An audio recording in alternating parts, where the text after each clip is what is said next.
Today, I'm going to be speaking about Satan and God's relationship to Satan.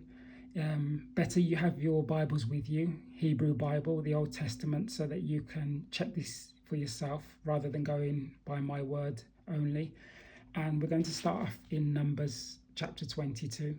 Okay, so if you go to Numbers chapter 22, and just to give you some context, a background, Balaam is going on a journey that God is not happy about. Okay, so Balaam is going on a journey that God is not happy about. So let's go to verse 22. And God's anger was kindled, was inflamed because Balaam went on this journey. Okay, and the angel of the Lord stood in the way for an adversary. Now it's this word here that we're interested in, adversary. Here, adversary is synonymous with Satan. So this word here is synonymous with Satan. Okay, so let's read it again. And God's anger was kindled because Balaam went on this journey, and the angel of the Lord stood in the way for a Satan. Okay, so God is using Satan here. The angel of the Lord is doing the work of Satan. Just these three lines alone, if you look them up for yourself. Adversary, in this context, adversary is interchangeable with the word Satan. So the angel of the Lord is doing the work of Satan at God's request. Straight away, we see a relationship between the two. As I say, check it for yourselves. Okay, let's go to 2 Samuel now. 2 Samuel 24. Okay. 2 Samuel 24. Okay. And we're going to start at verse 1. And again, the anger of the Lord was kindled against Israel, and he moved David against them to say, go number Israel and Judah. So, and the Lord is angry, okay, with Israel.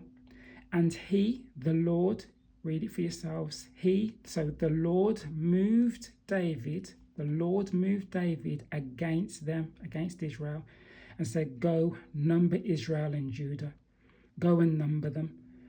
Okay, so to number them, for David to number them, was David's, it was a move of pride, really, of ego, is to say that the kingdom is his and not God's. So to number them is to say, how many people have I got in my army, rather than these are God's people. They're not I'm king, yes, but I'm simply looking after these people. Okay, I'm the shepherd, but these are God's people. So God moved David against them and said, go and number Israel and Judah. Go and count them. Go and see how many there are in all the 12 tribes. Okay, so that's 2 Samuel 24. Now if we go to 1 Chronicles 21, so turn to 1 Chronicles 21. Okay, 1 Chronicles 21 verse 1.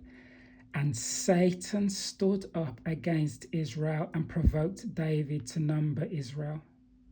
So in 2 Samuel, we saw that it was God that moved David to count Israel. Who moves David now? And Satan stood up against Israel and provoked. It was Satan that provoked David. This is the same account. Okay, the Chronicles is going over what happened in 2 Samuel 24. It's a recap Chronicles. Okay, so this is exactly the same account of what we discussed in 2 Samuel, but the difference being Satan is the one that numbers, provokes David to number Israel here, where it's God that did it before. So we can see again that Satan and God are interchangeable in these instances. They have to be. Satan's provoking David here, and it's exactly the same account, and they're both true, but whereas it was God that moved David to count Israel in 2 Samuel 24. Okay, so if the angel of the Lord, if we think back to Numbers, we've just come from Numbers 22, if the angel of the Lord can act as a Satan, as an adversary, then That's to say God can act as a Satan, as an adversary. That goes without saying, because the angel of the Lord is his representative, is the Lord's representative. Okay, so Satan here provokes David, God provokes David. They're exactly the same accounts. The angel of the Lord is the adversary, acts as an adversary, which acts as a Satan. So we can see now the relationship is becoming a bit clearer between God and Satan. And you could argue that they're interchangeable here. Okay. Now we're going to go probably to the best depiction of the relationship between God and Satan in the first chapter of Job. So if we go to the first chapter of Job, Job 1. Okay. Even though that don't read the Bible will know about Job and what he had to endure. Okay, now there's a lot here to unpack, but we're going to keep it quite simple for now. Okay, so we're going to start at verse 6. Now there was a day when the sons of God came to present themselves before the Lord, and Satan came also among them. And the Lord said unto Satan, Whence comest thou? Then Satan answered the Lord and said, From going to and fro in the earth, and from walking up and down in it. And the Lord said unto Satan, Hast thou considered my servant Job, that there is none like him in the earth, a perfect and an upright man, one that feareth God and escheweth evil? Okay, so verses 6 to 8, you can read that for yourselves. What's interesting here, now there was a day when the sons of God came to present themselves before the Lord, and Satan came with them. Why? The sons of God are coming, but why Satan there? Is he one of them? Is he a son of God? But why does he come at the same time as the sons of God come? And the Lord said unto Satan, Whence comest thou? Then Satan answered the Lord and said, From going to and fro in the earth. Okay, look what Satan's saying here, from going to and fro in the earth. Okay, now if we go back to Chronicles, I'm going to keep hold of that page. I'm going to go to 2 Chronicles 16. Okay, I'm going to come back, but I just want to, okay then. This is 2 Chronicles, so we're going to go back. So remember what we just read. This is in Job. Okay, where are you coming from? Satan answered, from going to and fro in the earth. From going to and fro in the earth. That was the movement of Satan. What does it say here in 2 Chronicles 16? This is verse 9. So 2 Chronicles 16 verse 9. For the eyes of the Lord run to and fro throughout the whole earth. The eyes of the Lord are carrying out the exact same movements as Satan. And in fact, they're carrying out the exact same movements as the raven in Genesis, I believe it's Genesis 8, that Noah sent out. The raven went to and fro as well. Okay, so why is Satan carrying out the exact same movements as the eyes of the Lord? As the eyes of the Lord. Okay, so we're starting to see a real strong relationship between Satan and the Lord here. And the Lord said to Satan, Hast thou considered my servant Job? There is none like him in the earth, a perfect and an upright man, one that feareth God and escheweth evil. Now, there's no hostility between God and Satan here. I mean, you can carry on reading, and Satan answered the Lord, Does he fear you for nothing?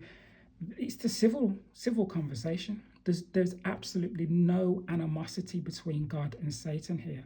God's sons of God have come. Satan's come with them. Why? Is he related to? What's the relationship between God and Satan?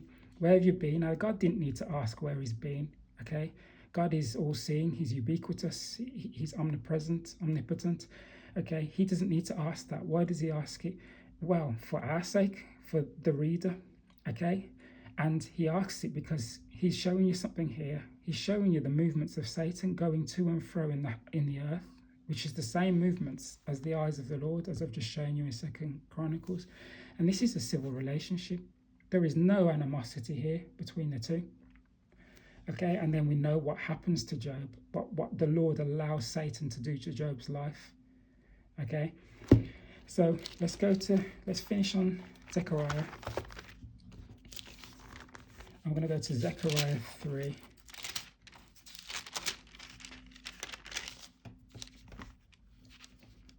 Okay, so let's go to Zechariah 3, and we're going to, we'll start at number 1. And he showed me Joshua the high priest standing before the angel of the Lord, and Satan standing at his right hand to resist him. Why the angel of the Lord's there? Why is Satan there? Like, God could just remove Satan if he wanted to. Why is Satan standing there? Okay, with Joshua the high priest and the angel of the Lord. He came when the sons presented themselves before God, and now he's turning up again. How come the Lord allows him to do this? And the Lord said unto Satan, the Lord rebuke thee. So he's telling Satan off here. Even the Lord that have chosen it, Jerusalem, rebuke thee. Is not this a brand plucked out of the fire? So Joshua here, the high priest, he's standing in, it'll go on to say about his filthy garments. So he's cleansed by the Lord. But Satan here is acting, don't forget this word is interchangeable with adversary. So this adversary here, okay, is acting to resist Joshua. He's there to accuse him. Okay, so Satan is actually doing his job. He's not doing anything wrong here. The only reason he gets told off, from what I can see, is because God said, this is my anointed. Okay, you know, you're doing your job, but this guy, don't touch this guy, don't come near this guy. He's a brand plucked from the fire. So yes, he was going one way, but now I'm cleansing him. Okay, because he was clothed in filthy garments. I'm cleansing him, and I want him to lead my people. Okay, so Satan was getting told off here, but not because he did anything wrong necessarily. It's because God said, whoa, don't touch this guy. Okay, this one's mine. Okay, so, and this, strangely enough, Satan's mentioned, well, there's 3 accounts which I've gone through with you, whereby Satan, the actual word Satan, is mentioned, 3 different accounts. Okay, this here, where Satan's getting rebuked. And don't forget, God, in his anger, he's brought destruction to many in the Bible, including his own people, the Israelites. Okay, he's had people burned, drowned, raped, murdered. Look, you just need to read the Old Testament, read the Hebrew Bible, and see what God has done to people, including his own people, for their wickedness and rebellion. Now here we have Satan, okay, who's supposed to be this evil, awful entity. And the worst thing that happens to Satan, to this evil being, if you like, in the whole of the Hebrew Bible, is he gets told off. That's it. He gets told off. Okay, so the God that's burned people, had people raped, drowned, everything in righteousness. The Lord's actions are always in righteousness, but out of all the things that God has done to his own people and to people that act wickedly and are rebellious, okay, the worst that Satan gets is a telling off. That's the worst that happens. So you can see that the idea, like for instance, in the New Testament, of this devil, of this demon that's a separate entity to God, is very foreign when it comes to the Hebrew Bible. It just doesn't stand. They've had a civil conversation when they were both speaking about Job. They're interchangeable when it comes to David numbering Israel. And here, Satan doing his job. Okay, what's he doing there in the first place? The Lord must have allowed him to be there in the first place. The worst thing that happens is he gets told off. What am I saying? I'm saying Satan is God's right-hand man. Satan is God's right-hand man. Iron sharpens iron. Okay? He acts as an adversary.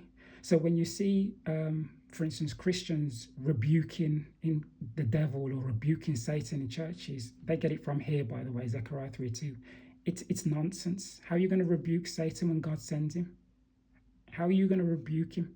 You can't rebuke him. He's working for God. He's God's right-hand man. He's doing what he's supposed to do.